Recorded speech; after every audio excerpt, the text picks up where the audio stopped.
Apparently, a family has died drowning on the border in Texas. Let's get into it.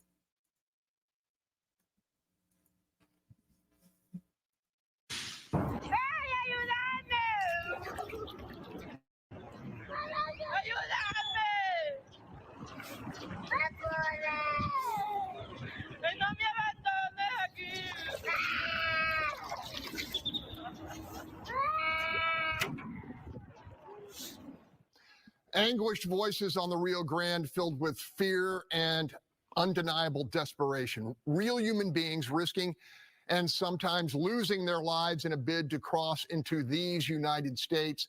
The crisis reached yet another crescendo with claims that Texas troops blocked federal Border Patrol agents from going to the rescue of drowning immigrants near Eagle Pass. We have learned since that those incendiary allegations just weren't true, that the immigrant mother and two children who ultimately perished in the water did so well before Border Patrol sought access to a state-controlled Riverside Park where Texas Guard troops restrict access. Panel Governor Greg Abbott is not backing down, and sadly, I think it's safe to say this tragedy will be repeated over and over unless President Biden and Congress somehow summon the will to take decisive, permanent action. Holly, you've read the reports here. Yeah, absolutely. And that. So, a family that was coming from probably Mexico decided that they were going to take their kid. Sorry, a mother decided that they were going to take their two children and swim across whatever lake this was, a river, to try to make it into the U.S. And unfortunately, they all three have passed away. Was a false narrative that was put out ahead of that story, and the truth coming out that they had drowned on the Mexico side of the border or of the river there. What's interesting is that since Biden took office, there have been at least 546 drownings known in that particular area. They don't make the news because they weren't able to blame Governor Abbott or Texans for that problem. The problem is that these people are incentivized to come to the United States through illegal points of entry. They're willing to risk their lives because they know that once they get across the river and reach American soil, they'll be given funds, they'll be given phones, they'll be transported across the country, and it's a huge incentive. And the administration is not securing the border. It is a chaotic and dangerous situation for those who wish to come here for legitimate reasons. Paul, you have family in border enforcement. Take 30. And they tried to blame it on the Border Patrol. That's the saddest part about it. Who was watching? Who was recording there? Sitting and recording them, yelling for help. That's the saddest part about this whole situation, I believe. Like, that person that was recording probably could have swam. He could have probably put his phone down and swam over and tried to help. Now, if there's alligators in the water, that's different. That's different. If there's alligators in the water, I'm not hopping in there either. I'll be honest with you. I'll be honest with you. But this is just sad, man. This is just sad. Seconds. What are you hearing? What's your perspective? I think two things can be true at the same time. But what I would ask is everyone start with a position of dignity, the same care and concern we give towards the people who, serve our food, clean our homes, take care of our children. Those are the people who are coming across the border just, years later.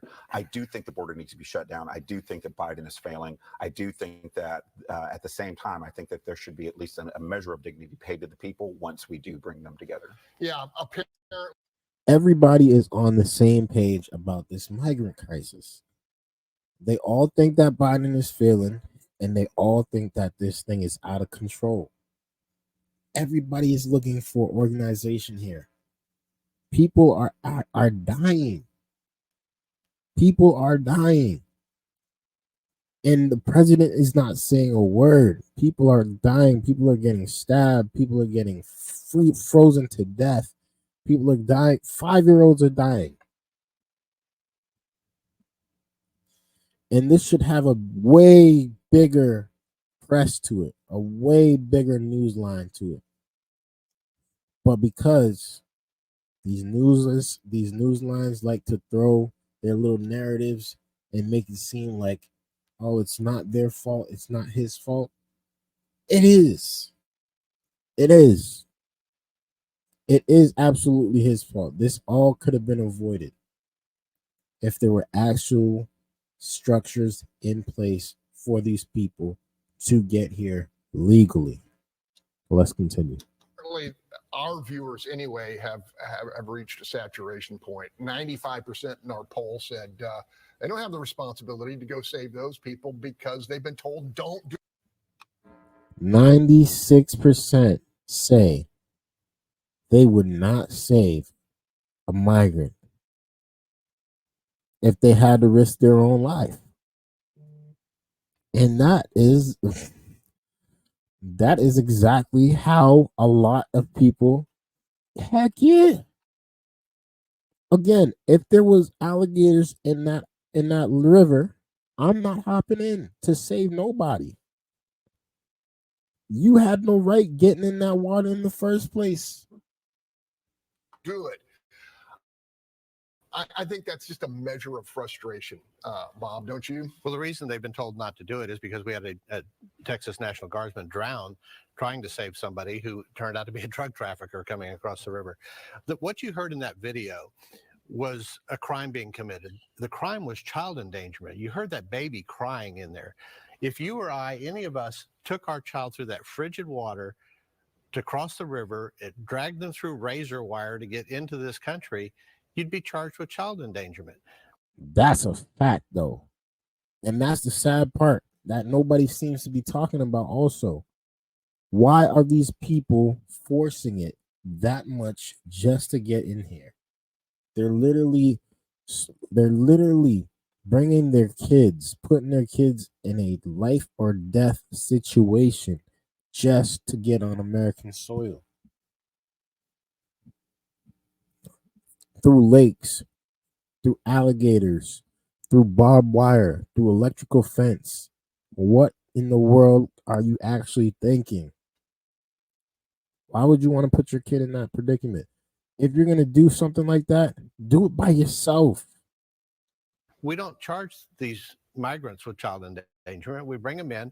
The Biden administration busts them up and releases them into these little tiny border communities like Eagle Pass, Texas. And then you get these whiny baby mayors up in sanctuary cities like Denver and Chicago and New York City who cry about getting a few thousand migrants from Governor Abbott when they're getting millions of migrants from Joe Biden's border policies. 3 years ago today, Joe Biden created this problem when he walked into the Oval Office and signed the executive orders reversing the highly successful programs put in place by President Donald Trump. They were told this was going to happen. They made a deliberate decision to do it, and this is the consequence. Henry Cuellar didn't say anything about the hundreds of migrants that you talked about that drowned in the river.